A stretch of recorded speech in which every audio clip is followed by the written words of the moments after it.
On va enchaîner directement. Du coup, Pierre-Yves, et voilà, je vous donne la parole pour vous présenter et dire quelques mots sur votre aventure de libération d'entreprise. Voilà, tu démarres. Vas-y. Bon, alors, moi donc, Pierre-Yves Antras, je suis là à la demande de Coefi pour partager avec vous, pour répondre aux questions que vous pouvez avoir. Donc, moi, je dirige Haute-Savoie Habitat, qui est un organisme de logement social, un office public de l'habitat. Donc, c'est un des statuts des organismes HLM en France, hein, un office public, un EPIC qui est sur la Haute-Savoie, qui dépend du conseil départemental de la Haute-Savoie, mais qui est dans une forme, comme tous les EPIC, hein, dans une forme de comptabilité et de forme un peu plus commerciale que publique. En fait, on est dans des logiques effectivement de droit commun. On va dire qu'on est une entreprise comme une autre entreprise. Plutôt aujourd'hui, même si on n'est pas vraiment identifié comme ça, un EPH est plutôt ce qui aurait pu être catalogué dans le cadre de la loi Pacte comme une entreprise à mission, avec une mission d'intérêt général qui est le logement social. Gros organisme par rapport à la région Auvergne-Rhône-Alpes, puisqu'on a 20 000 logements sur le territoire de la Haute-Savoie, qu'on existe depuis 90 ans, qu'à l'intérieur d'un organisme HLM, tous les métiers de l'immobilier se font. Du coup, ça fait une équipe de 300 personnes qui fait tous ces métiers de l'immobilier, ce qui veut dire des strates très différentes en termes de mission, d'organisation. Et on commence à parler d'écosystème, c'est-à-dire pas uniquement une fonction qui intervient, mais plusieurs types de fonctions qui peuvent intervenir dans cette structure-là. Ce qui nous amène à témoigner aujourd'hui, c'est effectivement la conduite de notre chemin qui, à un moment, est parti de la confiance pour aller jusqu'à l'entreprise libérée. Et c'est, comme le disait Christophe, il disait, on a des choses à vous présenter. En fait, depuis qu'on s'est lancé dans cette route-là, on n'a rien à vendre, rien à proposer, mais on est beaucoup questionné. Donc, on s'est dit à un moment, il y a une obligation peut-être pour nous d'être passeurs ou en tout cas éléments suscitant la réflexion, aidant les structures qui ont besoin d'être aidées sur ce chemin de la réflexion. On n'a pas de modèle à présenter, on n'a pas de conseils à donner, on peut juste parler de ce qu'on est, de ce qu'on a fait, mais surtout de ce qu'on est, parce que vous verrez dans ce qu'on dit, c'est qu'il y a une grande différence entre le faire et l'être, et que on a pris conscience que travailler sur l'être était beaucoup plus important et plus intéressant que de travailler sur le faire.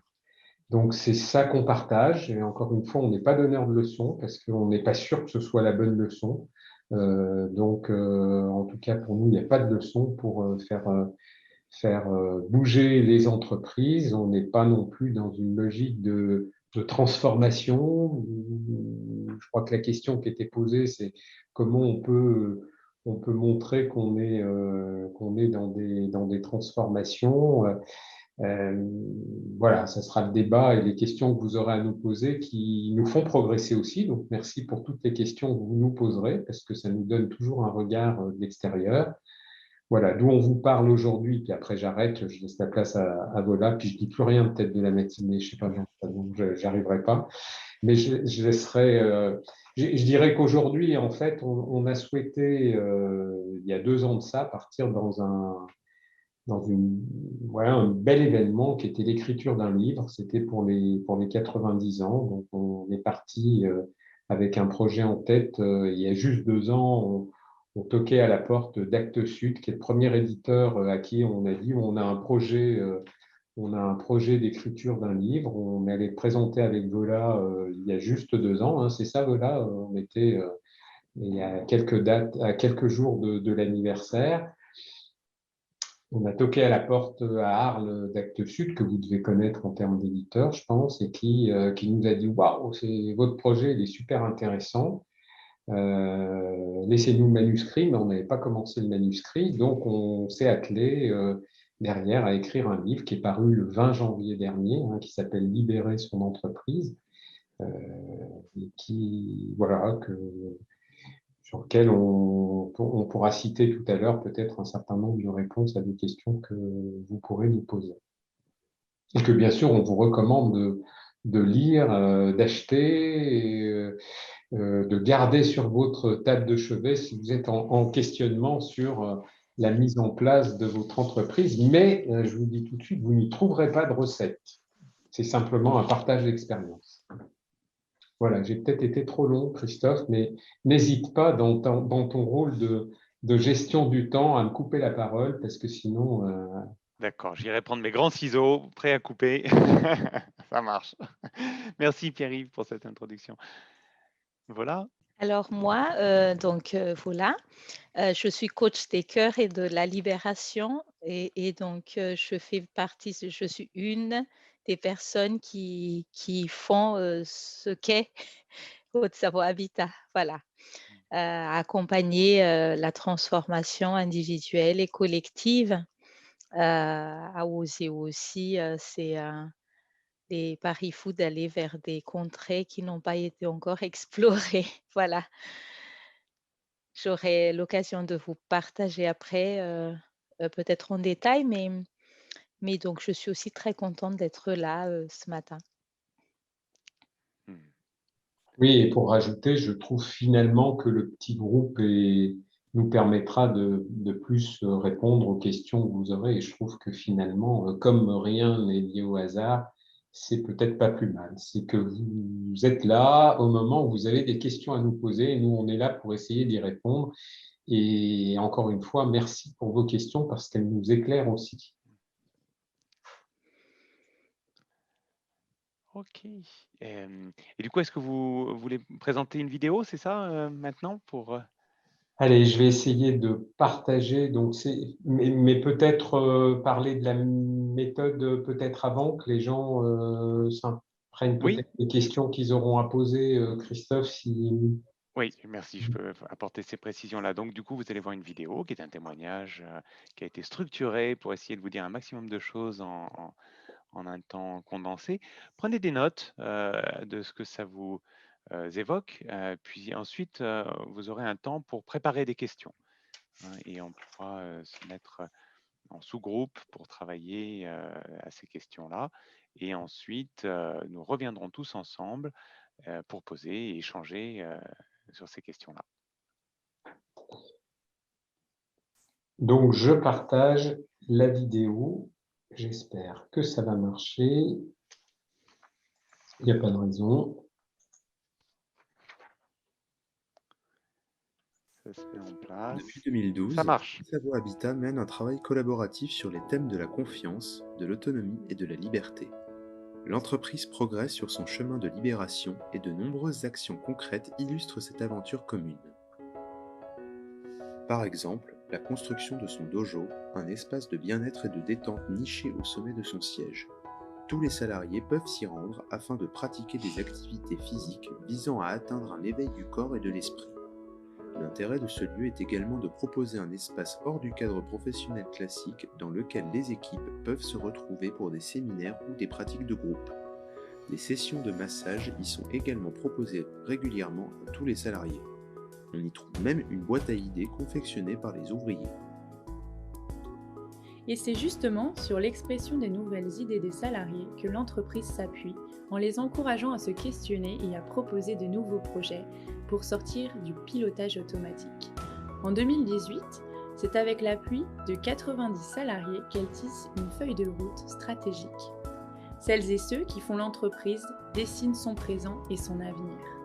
Un concours à idées a été aussi organisé avec à la clé la concrétisation des projets des lauréats. Ou encore, elle a su inviter ses salariés à réfléchir à de nouvelles méthodes de travail durant la période de confinement pour s'adapter à cette situation nouvelle, toujours en misant sur l'intelligence collective. Être bien au travail reste son leitmotiv malgré la distance. Et même si cette distance peut sembler pesante par moments en cette période de crise, les salariés de Haute-Savoie Habitat y étaient déjà préparés depuis longtemps. Les horaires flexibles avaient remplacé les plannings et le travail à domicile était devenu une habitude pour beaucoup de collaborateurs. La mobilité raisonnée est également un aspect important puisque chaque salarié peut facilement réserver un bureau sur le site de travail qu'il souhaite et bénéficie d'espaces de coworking dédiés. Tout mettre en place pour s'éloigner de la souffrance au travail et cultiver le bonheur. L'entreprise a mis en place le bathomètre, un outil de mesure permettant d'évaluer le bonheur au travail. Chaque mois, un sondage est envoyé à l'ensemble des salariés pour leur demander de s'exprimer sur leur appréciation du bonheur au travail. Aujourd'hui, ils sont près de 80% à considérer être heureux dans leurs fonctions au sein de Haute-Savoie Habitat. Le mouvement Partage mon sourire a pour but de rassembler dans l'entreprise toutes les personnes soucieuses du bien-être et du sourire au travail et compte près de 120 Chief Happiness Officers.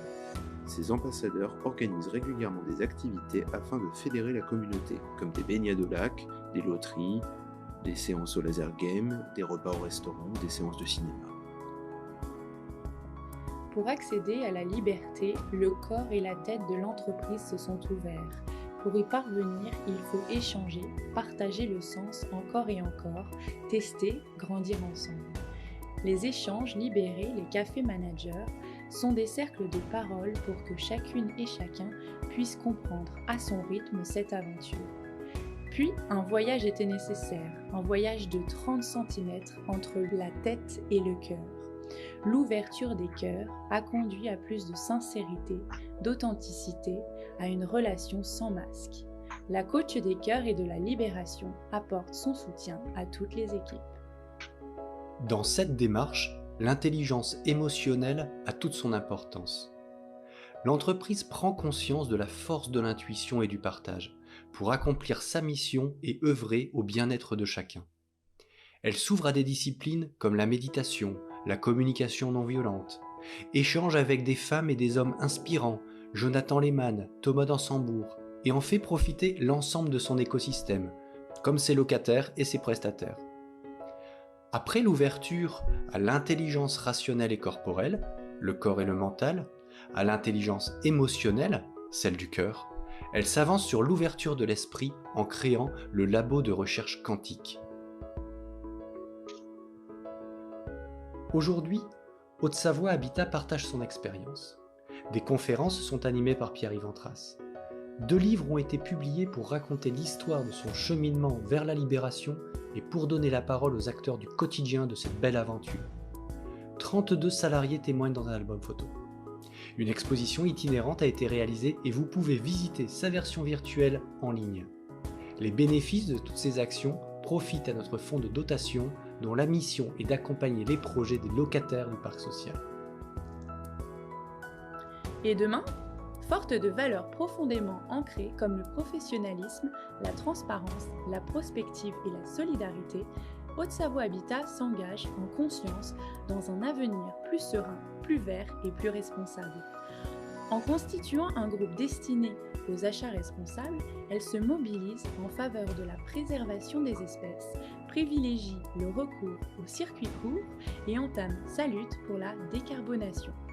Elle souhaite incarner véritablement le changement sociétal et l'engagement pour le vivant dont nous avons besoin.